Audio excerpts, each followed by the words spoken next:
안녕하세요. 의정부 성실교회 김수진 집사입니다.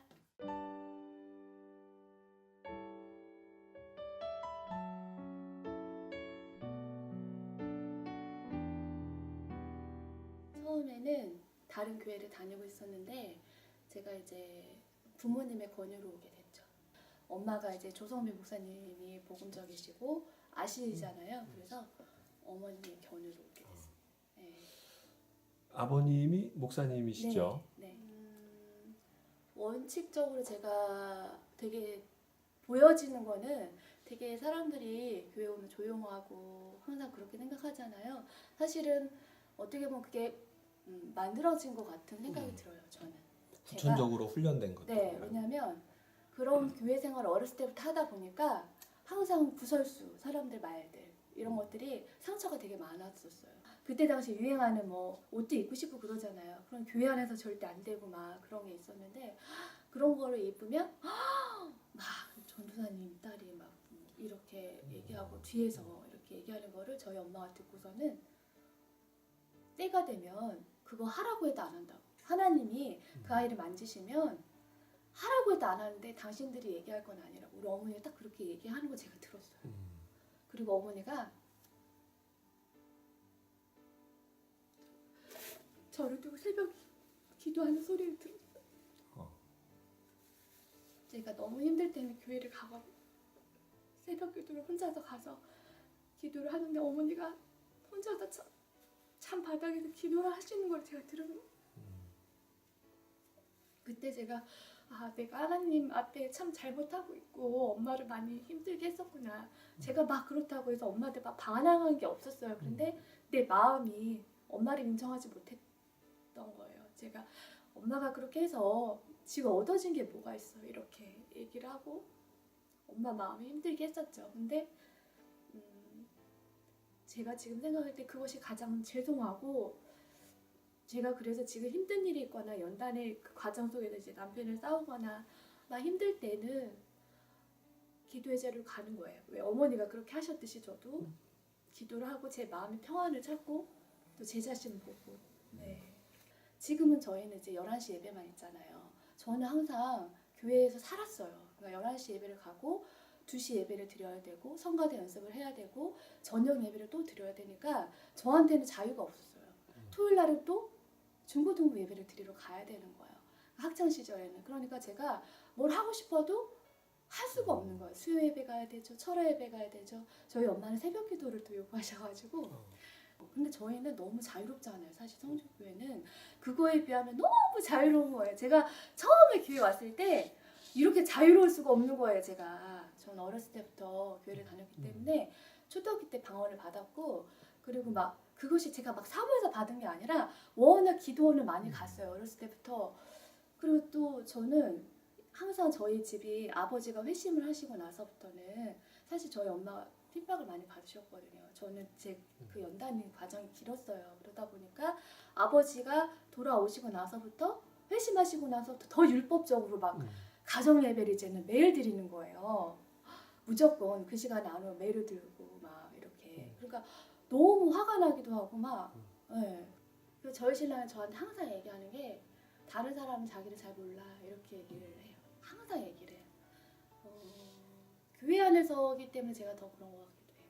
왜냐하면 제 일이 아니고 하나님의 일을 하는 거잖아요. 내가 하나님의 일을 하는데 하나님 내가 최선을 다했으면 좋겠고 대충 안 했으면 좋겠어요. 항상 사람들이 저에 대해서 편견 갖는 게 항상 있었어요. 네. 근데 사람들이 집사님한테 이렇게 쉽게 당하기가 좀 어렵다는 느낌을 갖는 건 왜일까요?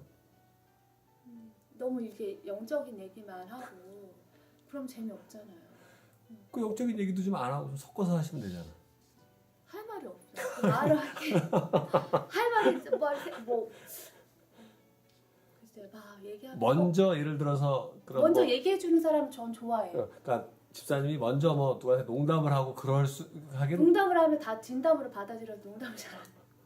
제가 어느 날은 제가 막 농담을 얘기하면 사모님도 그걸 다 진담으로 받아들이시니까 제가 농담을 못해요. 제가 진짜로요 되게 활달해요 성격이. 막 그래서 제가 대학교 때도 막 선배들하고 오빠들하고 되게 잘 어울렸거든요. 저도 남자들이 되게 편해요. 제가 이제 편하게 얘기하시는 분 중에 한 분이 사실 병준 집사님이었어요. 그래요?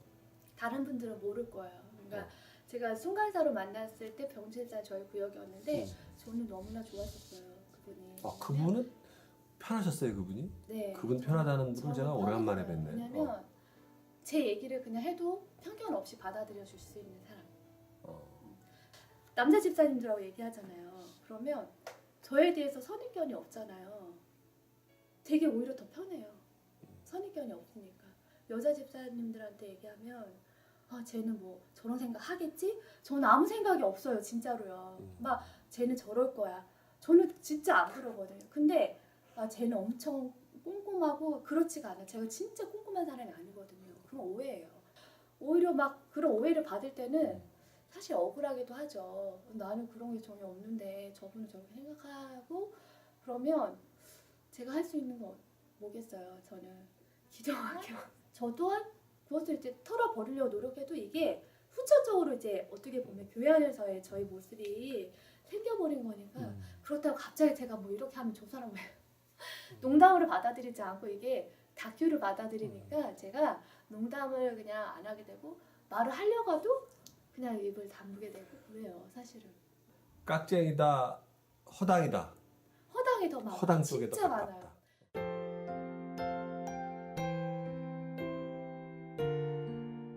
그러니까 저희 신랑하고 제가 집에서 가정 예배를 드린 것도 사실은 어떻게 보면 율법의 행위일 수도 있다는 생각이 들었어요. 어느 순간에는 그 시간을 힘들죠. 그 시간을 지키고 매일같이 말씀을 보고 사실 그게 힘들어요. 체질이 안 되면 힘든 거예요. 그런데 어떤 율법의 행위죠. 예배를 지켜야지 하나님을 만날 수 있는 거잖아요. 내가 예배를 지키지 않고 하나님 만날 수는 없는 거예요. 내가 말씀을 보지 않고 훈련하지 않고 내가 저절로 변하는 건 없어요. 저는 그렇게 생각하거든요. 그게 율법이라고 생각해요. 그래서 어떤 부분 때문에 예를 들면 싸우냐면 이제 가정 예배를 드리는데 수아가 이제 두 돌 때였을 거예요. 그런데 너무 예배 자세가 안 좋은 거예요. 수아가? 네. 막 뒤로 눕고 막 있잖아요. 그럴 때 이제 아이들이요. 근데 신랑이 보는 눈에는 그게 자연스럽고 당연한 거예요. 근데 저는 그게 아닌 거예요. 어렸을 때부터 자세를 갖춰야 되고 하나님 말씀을 소중히 귀히 여겨야 되는데 물론 그래서 제가 이제부터는 너한테 매를 들 거야 이렇게 얘기를 한 거예요. 엄마는 예배 자세가 좋지 않으면 수아한테 매를 들 거야. 근데 신랑이 이제 난리가 난 거죠. 3살짜리 애가 뭘 한다고. 집사님 생각하시기에 신앙생활에 가장 기본적인 바탕이 되어야 한다. 뭐가 있나요? 항상 예배자의 자세. 네, 저는 아까도 얘기했지만 예배할 때만 예배하는 게 아니고 내 삶이 예배가 돼야 된다고 생각을 해요. 그래서 제가 가정에서도 그 예배자의 마음으로 예배를 해야 되는 거고 하나님을 찬양하고 하나님과 교감하고 성전에서는 당연히 그거는 되는데 혼자 있을 때 내가 하나님을 찾고 하나님 말씀을 펴고 사실 그게 쉽지가 않거든요. 저희 신랑 작년 인터뷰하는 걸 듣고 제가 그때 엄청 많이 싸울 때였거든요. 진짜. 제가 그때 수아 낳고 저희가 정말 많이 싸웠어요. 영적인 부딪힘이 되게 많았어요. 왜냐하면 저희 신랑은 저의 방법대로 하는 게 싫었던 거예요. 양육의 문제 가지고 많이 싸워요. 그런 부분에 저는 그게 강하다 보니까 영적으로 이 아이를 케어해야 되고 내가 이 아이를 24시간 지켜줄 수 없다. 저는 어떻게 보면 조금 놀 때는 내버려 두는 스타일이거든요. 막 내가 끼고 있지 않아요. 저는. 그러니까 신랑은 이렇게 해야 되는 스타일인 거예요. 제어를 못해요. 저희 신랑 한번 화가 나면.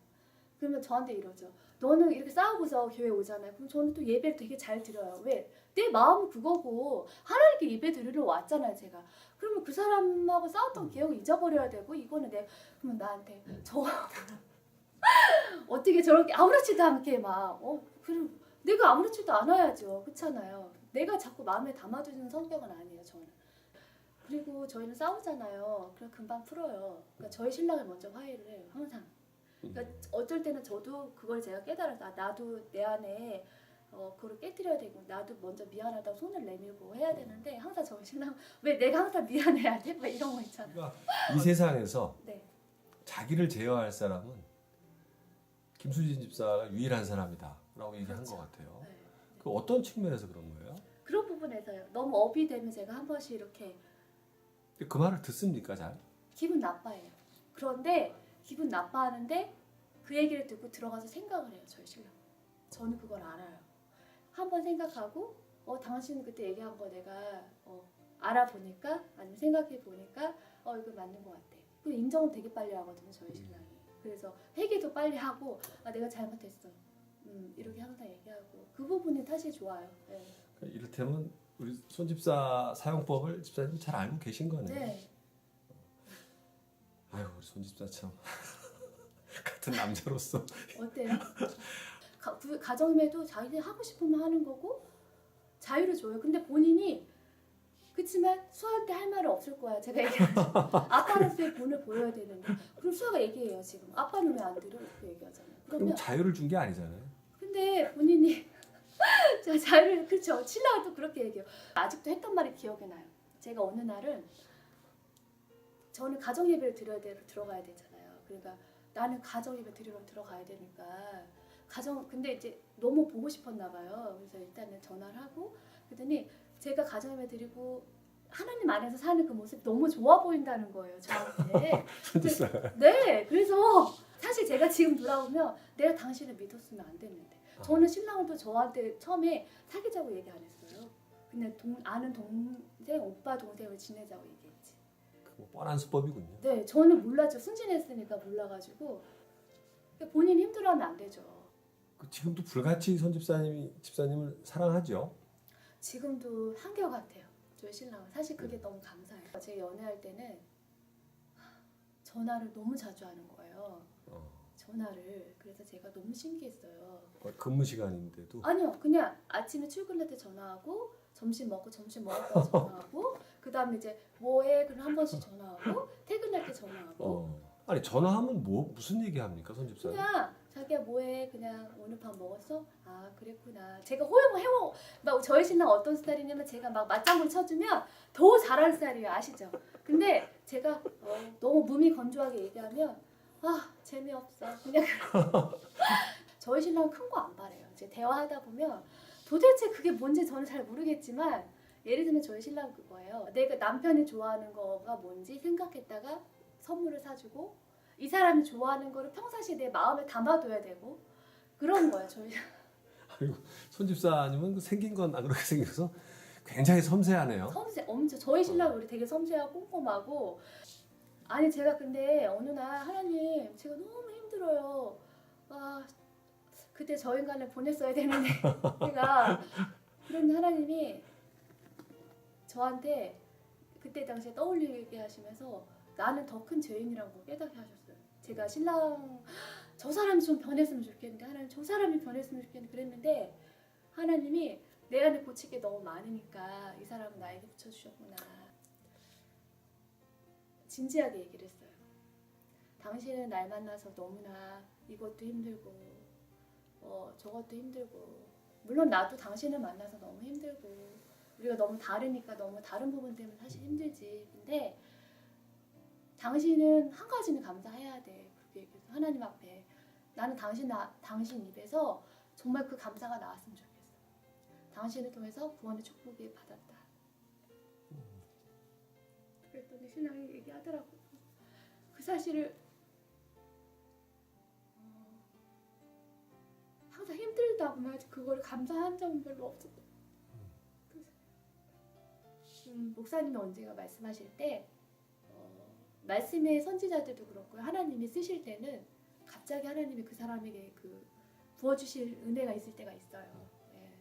그리고 목사님이 언젠가는 역전이 된다. 그 말씀 주신 적이 있죠. 주일 말씀에 저는 사실 그 말씀을 제 마음 가운데 정말 새겼거든요. 이 사람 또한 너무나 재능이 많은 사람이고 너무 하고자 하는 열정도 많거든요. 근데 그 열정은 하나님께로 시선을 조금만 돌리면 저는 그걸 바라는 거예요.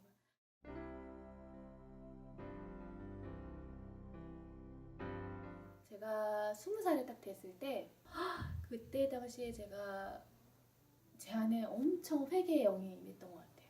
사실 저희 아빠를 되게 미워했었거든요. 원망도 많이 하고 너무 힘들었어요. 사실은 힘들어서 하나님 이게 뭡니까? 항상 하나님께 반문하면서 이렇게 살아왔던 그 시절이 되게 많아서 그때 당시에 제가 처음으로 회개에 임했을 때 첫 번째 들었던 건 뭐냐면 아빠를 용서하고 이해하는 거였어요. 우리 아빠도 그렇게 사랑받지 못했기 때문에 자녀들한테 사랑을 줄 수 없었고 또 그 안에 사랑은 있었지만 표현할 줄을 몰랐고 그걸 제가 알게 된 거예요. 그래서 하나님이 저에게 회개형을 부어주셨어요. 그래서 하나님 내가 너무나 잘못했어요. 그리고 내 여태까지 잘못 살아왔던 거 내가 하나님 내 안에 잘못된 것들 더러운 것들 그런 것들이 막 계속 기도를 하면 너무나 신기하고 제가 알지 못했던 또 다른 하나님 인격적으로 만난 거예요. 그래서 하나님이 말씀으로 이제 저에게 응답을 하시는 거를 제가 체험을 했거든요. 가장 좋아하시는 말씀 구절은 어떤 것이죠? 가장 좋아하는 말씀 제가 시편 요즘에 말씀 묵상을 하는데 시편 말씀에 또 여호와를 기뻐하라 저가 내 마음의 소원을 내게 이루어 주시리라 그 말씀 제가 어느 순간에 하나님 내가 기대하고 또 소원하고 바라는 것들이 내 욕심이 아니라면 하나님의 뜻을 이루어가기 위해서 그것들을 하나님 걸어가야 된다면 시간을 단축시켜 달라고 기도를 하는 거예요. 하나님의 때는 더 젊었을 때 내가 더 힘이 있을 때 하나님 섬기고 싶고 같이 더 동역하고 싶은 마음이 크거든요. 저는 항상 기뻐하라 그 말씀을 저한테 주셔서 여호와를 기뻐할 때 내 마음의 소원을 이루어 주신다 그 말씀에 너무나 감사했어요. 좋아하시는 찬양은? 찬양 약한 나로 가는 찬양 좋아요. 네. 이 찬양을 들으면 제가 그때 막 눈물하고 회개의 영에 임했을 때 그때 당시에 항상 이 찬양 제가 찬양을 틀어놓고 기도를 하거든요 항상. 근데 이 찬양을 들으면 하나님이 나에게 뭔가 힘을 주시는 것 같아요. 자 이제 우리 마지막 순서로 누구에게 메시지를 보내시겠어요? 사실은 저희 엄마 아빠한테 하고 싶었는데 저희 신랑이 너무 서운해할 것 같은 거예요. 그래가지고 저희 신랑한테 사랑하는 자기야 항상 한결같이 나를 사랑해주고 인정해주고 아껴줘서 너무나 고맙고 감사하고 내가 당신 때문에 당신 만나서 하나님의 사랑을 더 많이 깨닫고 그 깊이를 누리고 있고 그런데 우리가 좀 다르니까 성격적인 것도 그렇고 많이 다르다 보니까 싸울 때도 있는데 또 하나님이 돕는 배필로 우리를 만나게 하셨고 서로 부족한 부분을 채워주라고 하셨으니까 이제부터는 서로 그런 부족한 부분을 채워주고 또 더 많이 나도 당신을 이해하고 하나님의 뜻을 이뤄나가기에 부족함이 없는 그런 믿음의 가정으로 또 수아도 잘 양육하고 또 수아에게 본이 되는 그런 부모님이 되도록 우리 서로 노력합시다. 늘 감사하고 사랑합니다. 구원의